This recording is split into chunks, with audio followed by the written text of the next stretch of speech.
Buenas, mi nombre es Aixa y estás escuchando el podcast de Isue Poe. Espero que lo disfrutes.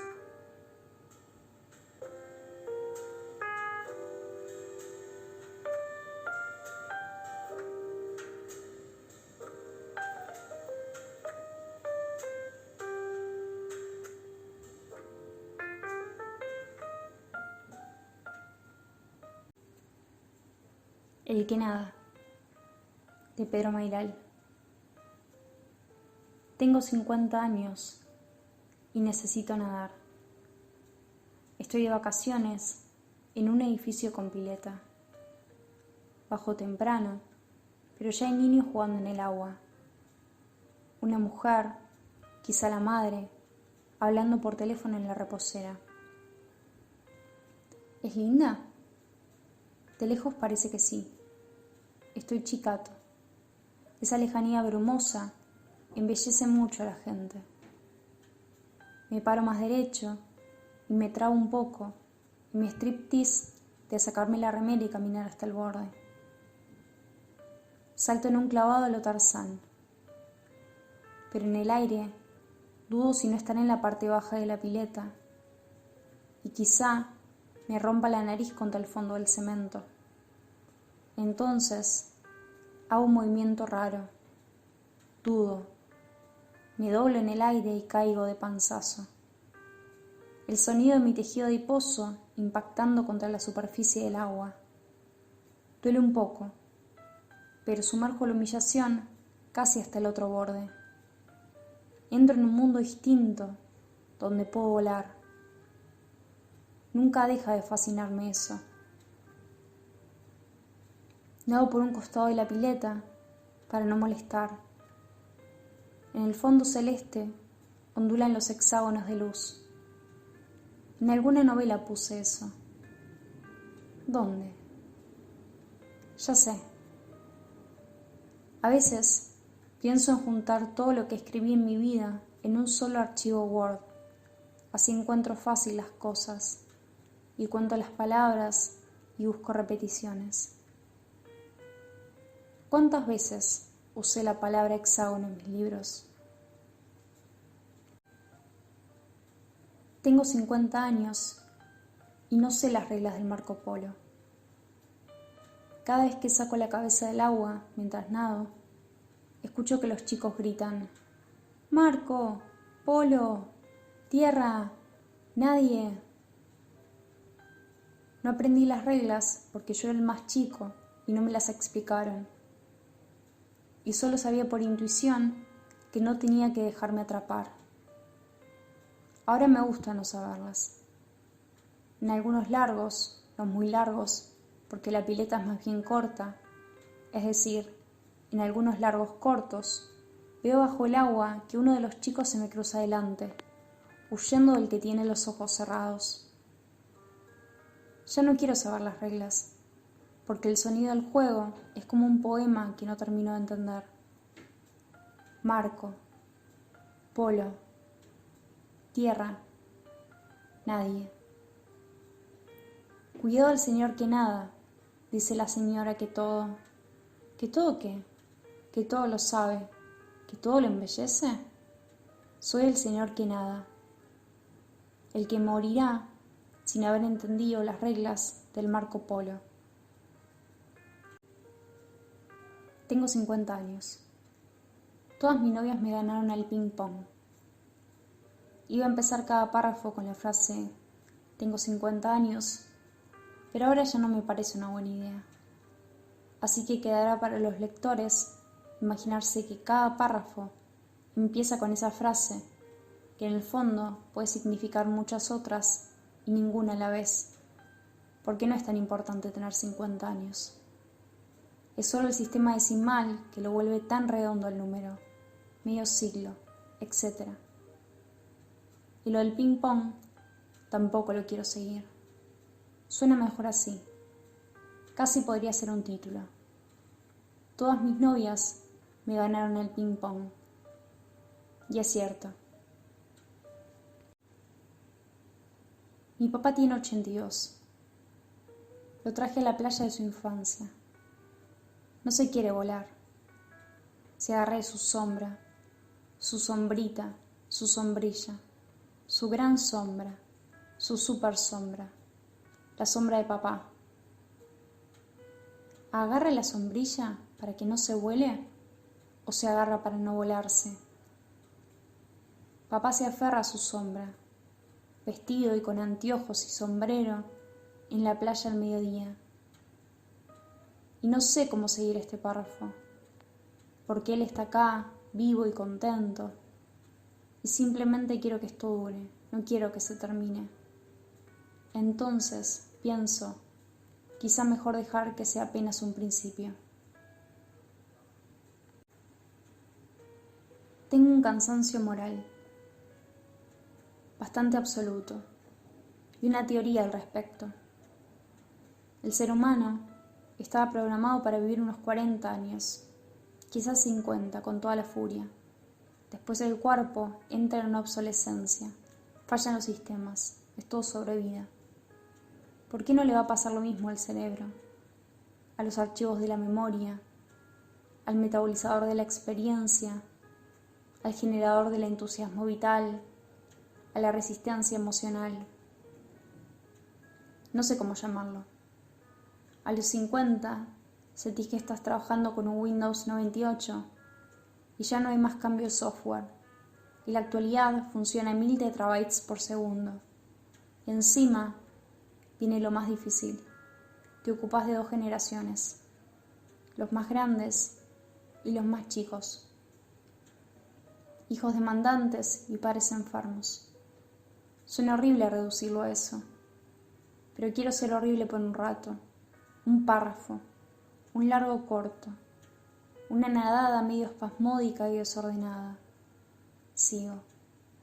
El matrimonio, por ejemplo, es una institución pensada en la Edad Media, con lo cual es comprensible eso de unirse a alguien hasta que la muerte los separe.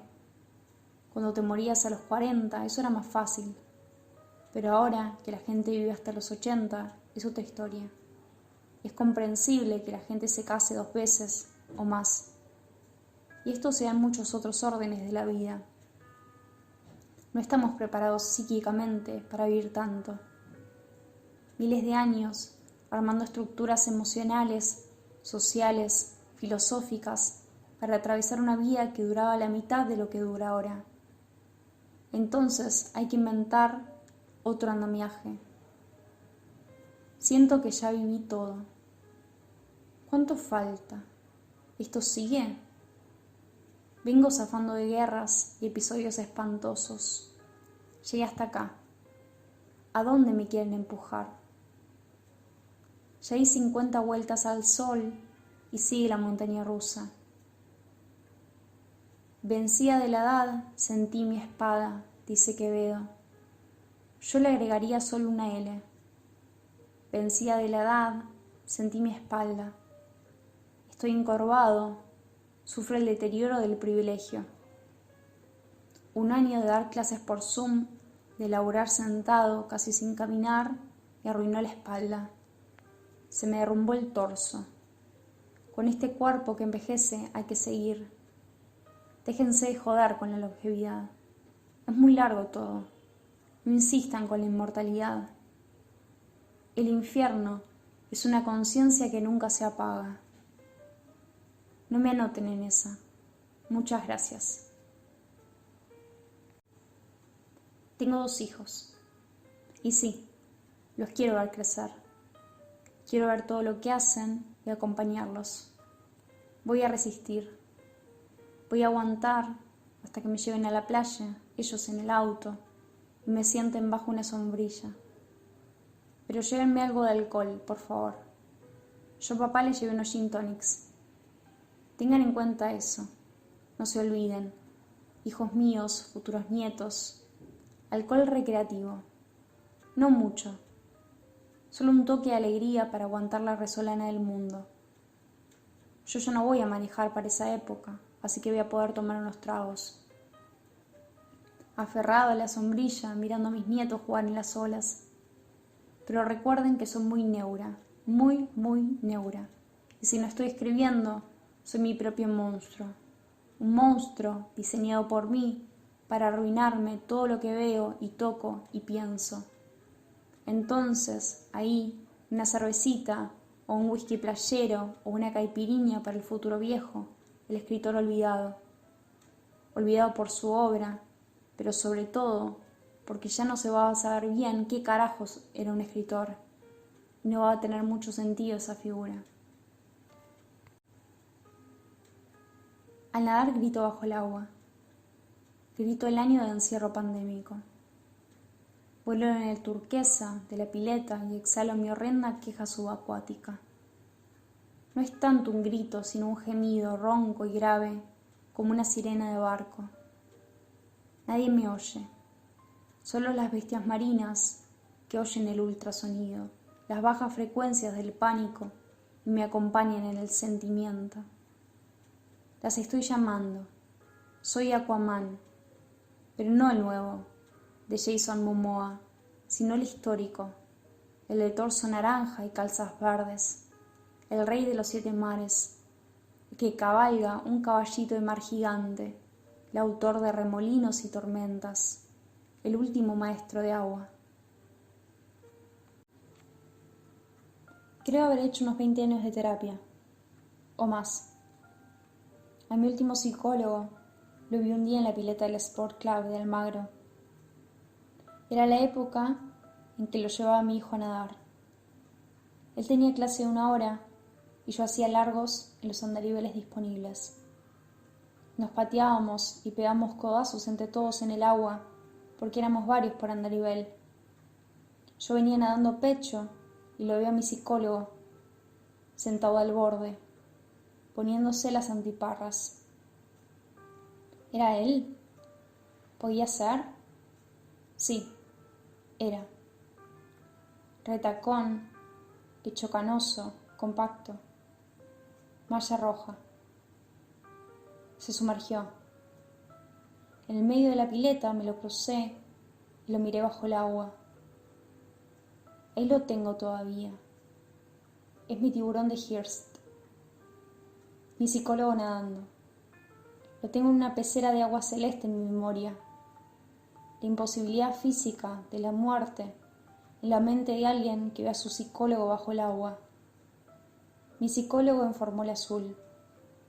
Un detalle inolvidable. Tenía el reloj puesto. ¿Quién nada con reloj? ¿Lo ven? Mi psicólogo, casi desnudo, retacón, peludito, con reloj, inmóvil, en gesto de brazada de nadador de club. Esa es mi obra de arte conceptual, mi presentación en la Bienal de Sao Paulo. Nunca se lo conté. Dejé ir a terapia.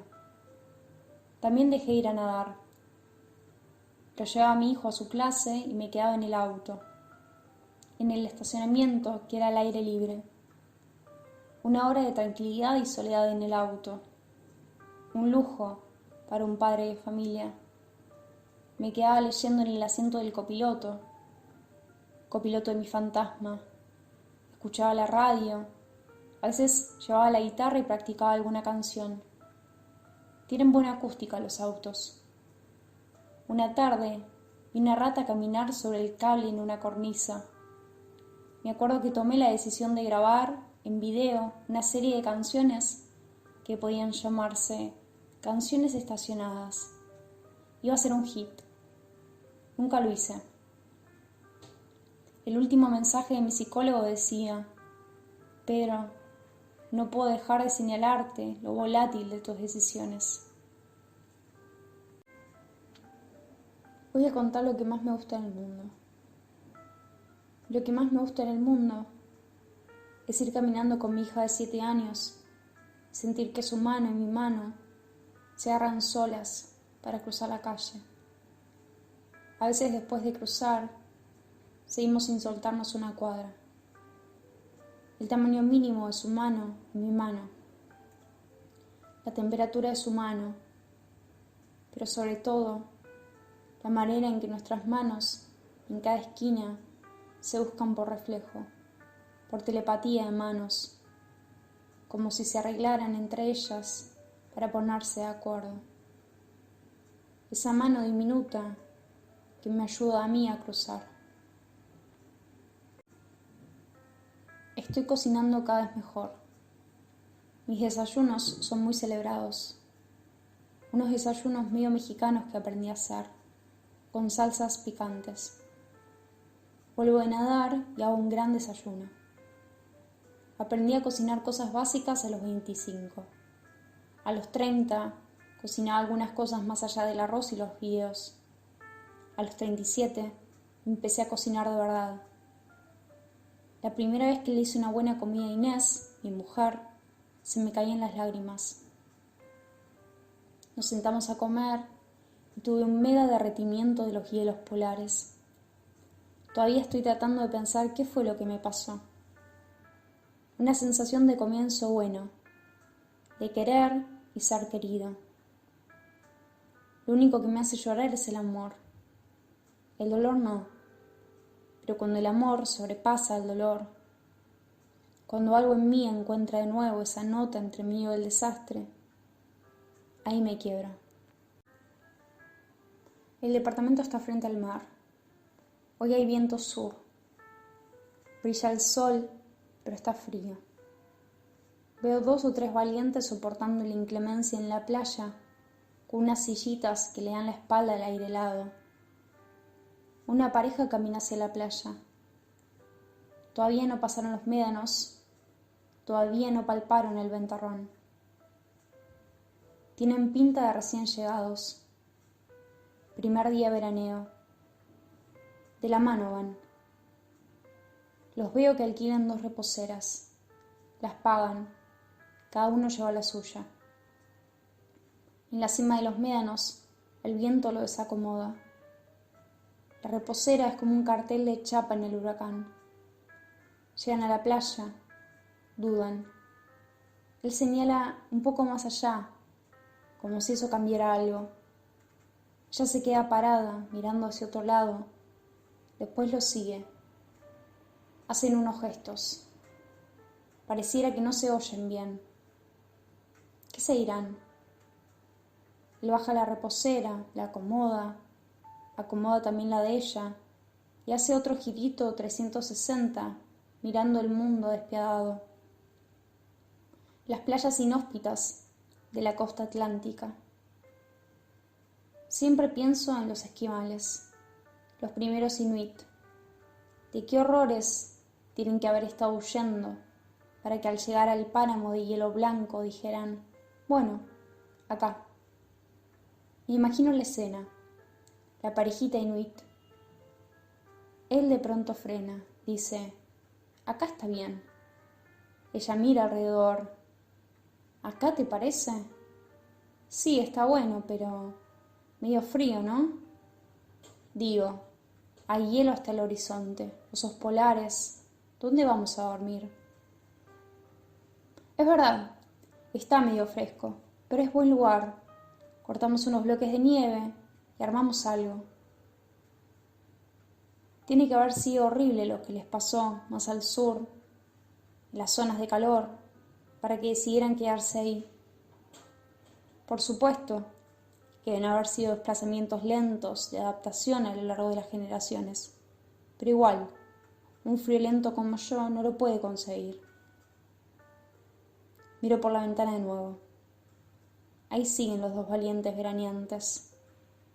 Somos esclavos del ideal playero, formateados por una vida de publicidad engañosa filmada en un Caribe azul que no existe ni en lo más azul del Caribe mismo. Vi el primer rayo de luz entrar en la pileta. La pileta está a la sombra de una de las torres cuando bajo a nadar a las 9. Y de pronto el sol asoma detrás del concreto y entra en diagonal en una esquina y parece una medusa gigante, o una cabellera de sirena ondulando contra la pared celeste del costado. Me dan ganas de hablar de la natación como experiencia visual, con lentes de natación, porque si no, no se ve nada. La mirada sin gravedad, del que se mueve en el eje horizontal y vertical. esa idea distinta del espacio. Subir, bajar, avanzar, hundirse, salir a la superficie. Otra cosa que más me gusta en el mundo.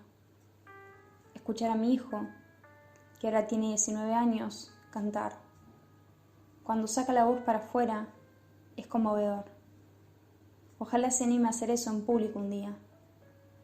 A veces lo acompaño en la guitarra. La música fue siempre un vínculo fuerte entre los dos. Empezó con las idas al colegio, cuando todavía había CD en los equipos de música de los autos. Teníamos casi 1 hora de viaje. Él insistía en poner Guns N' Roses y yo lo toleraba con paciencia. Sonaba 7 AM, la voz de alambre de púas de Axl Rose. Él era chiquito y le gustaba eso, así que negociábamos un poco lo que le gustaba a él, un poco lo que me gustaba a mí. Y ahí yo ponía Spinetta, Charlie, Cerati, a veces algo de folclore. Y Guns N' Roses se fue diluyendo. Lo dejamos pasar. Apareció Julieta Venegas, Drexler, Fabi Cantilo. A veces poníamos la radio. Ahora ya sabe más que yo de música. Lo oigo cantar detrás de la puerta y me quedo escuchando. Está sacando la balsa, ese tango de Tanguito. Toda la distopía tanguera ahí metida en una canción fundante del rock nacional. Construir una balsa y me iré a naufragar. El naufragio como tema central de la música del Río de la Plata. Música de náufragos que piensan en balsas para escapar y seguir naufragando. Este reino de ahogados, dice Madariaga en un poema. Por eso hay que aprender a nadar mejor. Una foca de acuario. Así me siento. Un borde. 4 brazadas. Otro borde. 4 brazadas. Saco el hocico para respirar. Siempre el borde ahí cerca. El borde del párrafo, el límite. Frase, punto, frase, punto, frase, punto y aparte. Brazada, respiro, punto, frase, respiro, brazada, borde. Quiero escribir más largo y sin borde. El otro día vi unos tipos nadando en aguas abiertas. Salen desde el muelle, pasan la rompiente y nadan paralelo a la costa. No ponen punto. La larga página del agua infinita. Yo tan protegido siempre, en departamentos, barrios seguros, autopistas alambradas, zonas vigiladas, intemperies privadas, aeropuertos, aguas calmas, encapsulado en rejas y perímetros. Del otro lado suena la cumbia caliente. Dice César Mermet, en nosotros los irreales, y nosotros los eximidos, miramos desde orillas, desde atrás de los muros, desde terrazas con parapetos y callejuelas laterales, criaturas marginales, pálidas, indigentes y arzobispales, ajenas y lejanas al envolvente tiempo, como peces en paralelo, cerca, inalcanzable acuario de transparente, fácil y cerrado sueño. Contemplamos absortos el fantástico paso de los hombres y mujeres de tragedia, y lloramos una lágrima, una invisible lágrima, irreal, inútil gota líquida en lo líquido, por vivir un día, solamente un día, enredados en la loca, noble madeja de las pasiones, triturados en la desalumbrante rueda de la veloz fortuna, ciega, cruel, insensante para ellos, los reales. Nadie apartando juguetes, una sopa de juguetes de chicos. Los que más me joden son los flota-flota, esos cilindros de espuma de polietileno expandido. Ahora venden unas uniones para hacer estructuras con los flota-flota. Entonces hacen unos círculos enormes que ocupan media pileta. También me pego con las boyas de las pastillas de cloro. Aparto con los brazos esos plásticos y avanzo. El nadador amargo que patalea en el verde esmeralda de su bilis. Avanzo y me pegan en la cara los muñecos, las pistolas de agua, los salvavidas, los patitos amarillos. Atravieso nadando esa isla de plástico que flota en el Atlántico, que tiene el tamaño de Texas. Soy un intruso, un desubicado que viene a usar la pileta de juegos, la pileta familiar, con su rutina de entrenamiento físico. Y eso que vine temprano. Pero estos niñitos son madrugadores y sonoros, y los padres mal dormidos los traen a la pileta, con toda su parafernalia flotante, y los empujan al agua para que no jodan más. Cada vez me da más miedo escribir. No hay manera de no ser transparente. Se te ve el alma. Tratás de opacar algunos aspectos de tu vida y no se puede. Lo que mostrás se vuelve invisible y lo que ocultás se ubica en primer plano. Escribir es siempre un furcio, un lapsus. Uno no sabe lo que está escribiendo, no sabe lo que está haciendo realmente cuando escribe. Supongo que cuando alguien pinta o dibuja tampoco lo sabe. Hay unos ríos subterráneos que fluyen en la expresión y que no tienen nada que ver con la voluntad. Así, el que quería escribir una novela sobre la desintegración de su país está escribiendo en realidad una obra sobre la enfermedad de su madre. El que creía haber escrito un libro para chicos donde una casa sale volando, en realidad escribió un libro sobre el divorcio, etc. A veces te das cuenta años después. ¿De qué será en realidad este texto que estoy escribiendo? ¿Sobre la natación? ¿Sobre los 50 años? ¿Sobre el miedo? Todo texto busca una cosa y encuentra otra. Valentina me está tirando agua, mamá. En el hundirse, ver el fondo celeste, las burbujas. Si no se portan bien, subimos ya. Pero yo no le hice nada. Y seguir nadando, la respiración, la bocanada al emerger, empujar el agua. No lo molestes a tu hermano. Jueguen bien, para escuchar y hundirse en el lenguaje anfibio que entra y sale del agua, como las ondas de un monstruo marino. El sonido líquido. No me tires, nena, ¿no ves que me pinchás el ojo? O más bien empujarse por el agua, volar en el aire, denso, el agua como un músculo en sí mismo, una fuerza que se puede aprovechar. La cortan, vinimos a descansar y ustedes dos están peleando todo el día. La madre marca el tono agudo. ¿Y si yo pudiera no salir a respirar? ¿Si pudiera entrar en el azul del mundo, más lejos cada vez? ¿Y el padre de estos niños? ¿Dónde está? ¿Por qué la madre se los tiene siempre que fumar? ¿Por qué yo, que no los conozco, que apenas soy un vecino circunstancial, los tengo que soportar metidos en mi sintaxis? Sujeto cincuentón, predicado verbal, compuesto de 2 átomos de hidrógeno y 1 de oxígeno, objeto acuático directo, circunstancial de veraneo, todo disolviéndose en un anacoluto de ruido y chapoteo y largos bigotes de burbujas que me salen de la nariz. Ahora solo nado a la mañana, ni bien abren, y saludo al primer rayo, los hexágonos inquietos, la refracción de la luz. Espero ese rayo. Va llegando un poco más tarde, cada día, a medida que nos alejamos del solsticio de verano. Es casi una presencia que entra de pronto a la pileta en sombras, una imagen del mundo espiritual. Tiene algo de alucinación o de trance. Esto se lo cuenta Biel Temperley a Sergio Vicio, en la única entrevista que dio.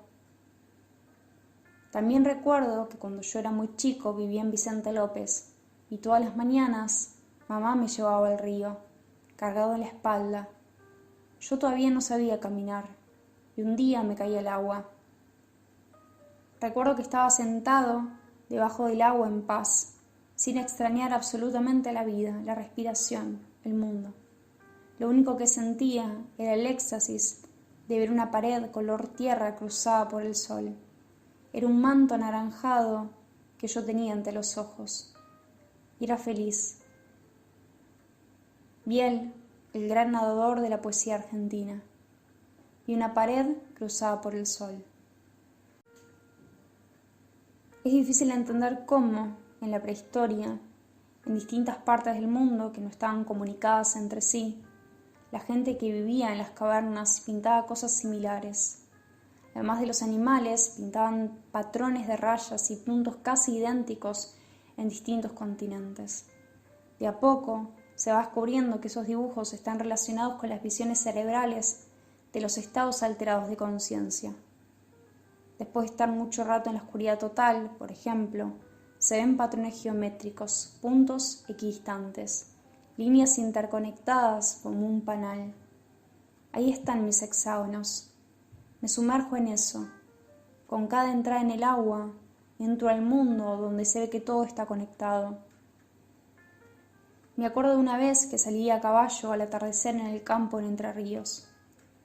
Había llovido y se iluminaron las telarañas, esas que hacen un largo hilo que llaman babas del diablo.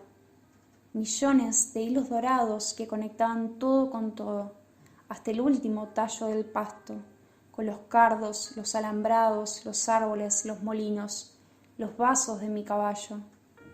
Era como hacer visible la interrelación de la diversidad en una totalidad de conexión absoluta. Y no había fumado nada, ni tomado hongos, ni peyote, ni ácido. Por un rato que duró hasta que el sol se escondió, fui testigo de una metáfora visual de la verdadera red de redes del mundo natural. O por lo menos eso me pareció. Estoy seguro de que conocemos apenas una ínfima parte de nuestra pertenencia a la naturaleza. Y ese es el único misterio, el gran misterio. Fui a caminar con lluvia. Vi a los nadadores de aguas abiertas llegando al muelle. Los esperé y al primero que se acercó le pregunté si salían todos los días. Miércoles y sábados, me dijo. Le pregunté si eran clases. No, salimos a nadar en grupo. Le pregunté si hacía falta ser nadador profesional. La expresión me pareció ridícula, pero se entendió. No, me dijo, hablé con José. Ahí venía José, barbudo y cansado, Neptuno de neopren. Me presenté. Le pregunté si podía salir con ellos alguna vez. Por un instante estuve regaladísimo, pero ya a los 50 no me importa. Llovía y ahí estaba, parado, haciendo mi pregunta, como cuando estaba solo en la plaza y le decías a otros chicos, ¿puedo jugar con ustedes? ¿Nadás siempre?, me preguntó José. Sí, pero nunca nadé en el mar. Nado en la pileta todos los días, como 1 hora. Mentira, nado 40 minutos y a veces salteo días, pero me pareció poco. Me midió con la mirada. Me dijo, tenés que traerte una boya así y un traje de neopren por las aguas vivas. Y repelente de tiburón, dijo otro con una risita. José me dijo, no pasa nada, si te cansás, salís y volvés caminando. Nos juntamos a las 10 el sábado. Me despedí y caminé con una mezcla de euforia y miedo profundo, pero un miedo esperanzado, un miedo lleno de cosas. Busco en Google ataque de tiburones en la costa atlántica. Un tipo explica que los tiburones de esta zona no son de especies que atacan, porque son tiburones que comen de fondo. El año pasado hubo 4 muertes en todo el mundo por ataque de tiburones y 580.000 muertes de humanos contra humanos, dice. Estos tiburones son cazones, tiburones cabeza de martillo, trompa de cristal, tiburones angelito, tiburones sarda, no atacan. Esperemos que a ninguno se le ocurra cambiar de dieta el sábado que viene. Creo que ya entendí cómo se juega el Marco Polo. Bajé con mi hija a la pileta al mediodía. Jugamos un rato a que se trepe a mis hombros bajo el agua. Yo emerjo de golpe y ella salta. Es nuestra máxima acrobacia. Salió bien un par de veces. Nos divertimos. De pronto llegaron unas niñas de su edad, o un poco más grandes, y yo me fui a un costado. Enseguida se integraron y preguntaron los nombres y empezaron a jugar al Marco Polo. Entiendo que las reglas son así. Uno empieza con los ojos cerrados y va nadando y sale a la superficie y pregunta: «Marco». Los otros contestan: «Polo», para darle una idea de dónde están a través del sonido, como un sonar. Así, los va persiguiendo hasta que atrapa a uno y ese lo reemplaza. Se puede salir de la pileta y correr por el borde, pero si el que hace de buscador en ese momento dice «Tierra», entonces es como si al que corre lo atraparan fuera del agua. La forma correcta de escribir esa frase sería: «Marco, Polo, tierra, nadie», algo así. Creo que lo entendí a los 50 años. Ignoro una cantidad de cosas por el estilo. Bajo el agua, todo está unido por esa red oscilante de analogías y asociaciones. Acá arriba, en la superficie, solo recupero pedazos de esa red, fragmentos de un texto infinito, amniótico, casi preverbal. Estoy como atrapado en la torpeza del pez fuera del agua, asfixiado por la lógica del oxígeno. El discurso sucesivo, ordenado y torpe de la vida diurna, funcional. La claridad de la comunicación explicativa. Intento recuperar la poesía del agua, lo que pasa solo cuando nado, pero no se puede. El agua madre. Dije amniótico, y en algún momento pensé que ese giro que hago en cada borde tiene un momento en el que estoy como en posición fetal, ovillado para girar en tirabuzón cuando me estiro, y pego los pies contra la pared y reboto, impulsado como torpedo. El momento más placentero. Ser largo, larguísimo, las manos en punta, avanzando por el agua hasta que el impulso pierde fuerza, y empiezo de nuevo la patada, el braceo. Soy un hombre sin madre. ¿Busco a mamá en el agua? ¿Entrar al agua es entrar en su memoria? Todas las piletas de la infancia, la de Quilmes, de unos amigos, cuando yo era chiquitito y contaban que comía sandía, y el chorrito rosado me bajaba por la panza, y después bajaba un chorrito amarillo por la pierna, porque me estaba haciendo pis, en una especie de continuo fluvial. Me atravesaba un río. La del club, enorme, con trampolines, con el ruido de eco de gritos de chicos que rebotaban en los frontones.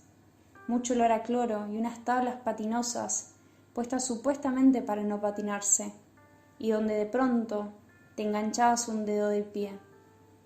La de la casa de mis abuelos, con forma de riñón, pegada al ciruelo donde nos trepábamos en la siesta, silenciosos para no despertar a los grandes, en el giro verde y caluroso y ácido del ruido de las cigarras. Siempre mamá mirando, de lejos, de cerca, una bikini psicodélica que tenía en los 70. Me compré el traje de neopren y la olla para el sábado que viene. Carísimos, más vale que los amortice. Pensé que iba a aparecer un delfín, enfundado en mi traje celeste y negro, pero solo había uno rojo y negro, y el espejo de la tienda me devolvió un reflejo pavoroso. Una tonina vertical, un flaco con panza, un ex algo, un ex, un squishy gigante de hule. Parecía que si alguien me apretaba de golpe, yo me desinflaba con un chillido y me volvía a inflar despacio. Inés dice que me queda sexy. Quédate con la que te dice que el traje de neopren te queda sexy a los 50. Tengo que decir que se me fueron bastante las ganas de morirme. Y se me fue parte, al menos, de ese cansancio moral que tenía. Escribir y nadar me salvan. Es casi químico el tema. Endorfinas del ejercicio, que algo que no sé cómo se llama y que tiene que ver con el acto de escribir. ¿Qué le hace a mi cerebro el acto de nadar? ¿Qué le hace a mi cuerpo escribir? Estoy más derecho, más consciente de mi espalda, intrigado y asustado. Mañana voy a nadar en el mar. En casa se burlan de mí. Mi hija me llama tiburoncín. Hoy bajo temprano y está la pileta vacía. Nadie quiere ir a la pileta cuando está en sombras. Solo a mí me gusta. Me tiro. Ahí adentro tengo alas. Si pudiera escribir lo que pienso bajo el agua, una escritura sumergida.